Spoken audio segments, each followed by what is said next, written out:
So I just read an article from the Business Insider that the average debt across Americans today is about 104,000. Now this comes with mortgages, credit card debt, student loan debt, etc. And it reminded me that, it's always great to be mindful of your money, be frugal. I personally am going through this phase because my car is actually hitting a lot of miles, and I know I'm gonna have to start planning to buy a new car. And I just looked at some of the prices and I'm like, whoa, this is crazy. Obviously, inflation has really impacted all of us, the prices of all our goods, and our money is not stretching as far as it used to. We're down 6 ideas to help generate more savings and also to help keep your mindset in the right space so that you can focus on wealth generation and keeping as much money as you can and paying down that debt.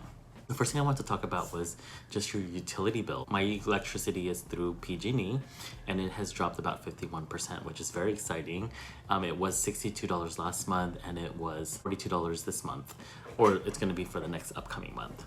Now, some things that I did was I started paying attention to the emails that they would send me. They also sent me a physical mail and it talked about, how I average compared to my neighbor. It did share that there is a peak period, and I did pay attention to that. I noticed it was from 4 p.m. to 9 p.m. So what I've been doing is that after work, if I'm working remotely at home or working in the office and I come home, instead of cooking and turning on the TV, I actually go straight to the gym. So that removes about an extra hour of time away from home using electricity.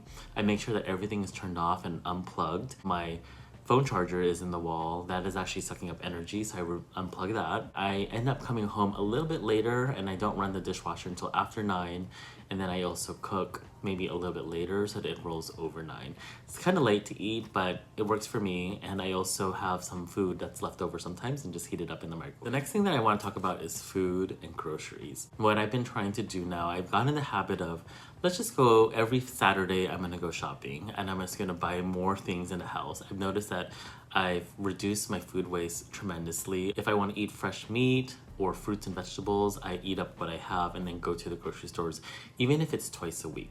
However, I do live somewhere where I could walk to a grocery store. If you are driving to a grocery store, that is a cost. That's gonna cost some money to get there. Realizing that I don't like to buy bulk food as being a single person, it's better to just buy what you could really physically eat without letting it go bad. I've also been comparing prices with the apps. So for example, the Safeway app, Walgreens app, to see if there's a great deal. And then I also layer in another app like Fetch or Ibotta.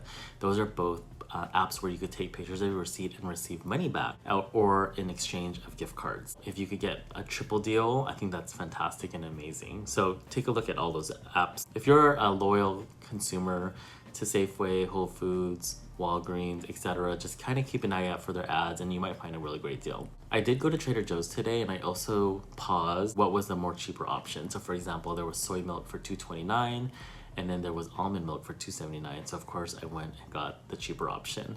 I also noticed that there was a 50 cents difference with some of the bread, and I decided to go with a French loaf bread this time because it's a little cheaper. I did decide to reduce my social interaction with friends where it would cost a lot of money. If a friend wants to hang out, I think I would choose something a little bit more cost effective, like have a picnic at the park or come over for dinner or have a cup of coffee and we could walk around or go for a walk. All of those are really cost effective instead of a night out at a club or bar and also eating at a restaurant. I also pay attention to free events in San Francisco. I signed up for a volunteer group and it's a good way to just get out and meet new people. Another thing that has really helped me is to pay attention to emails. I catch an email about a settlement that I qualified for, so I did submit information for that. I want you to focus on, if you have returns, like take care of it right away. And if you don't have time to do it, be sure to put a calendar reminder so that you know that these items are due so that you can get your money back. Also, I would say if you are going to travel to protect your trip, I personally got impacted by Delta when I was flying to Boston, and I just got my claim approved, and so I am getting some money back. So sometimes those are really worth it in my opinion. As far as earning more income, I did want to share that I've been using Survey Junkie. It's a app where you can go to the website and during downtime you could complete surveys. Some of them are as short as 3 minutes and some of them are long, 20 minutes or so, but it adds up, and I've been able to get back like $16 here, $10 there, and when you cash out, it actually comes back pretty quickly. So that's a nice way to have like a little side money coming in, and I'm doing it when I have downtime and it's not like taking up a lot of time. Been doing it mainly on like indoor cycle if I'm riding a bike at the gym. It's so convenient. I also wanted to share that I did pay attention to my contributions at the earlier of the year before I felt like inflation kept changing. I was really aggressive with savings, and my 401k and my IRA investments all equal to about 20% of my salary.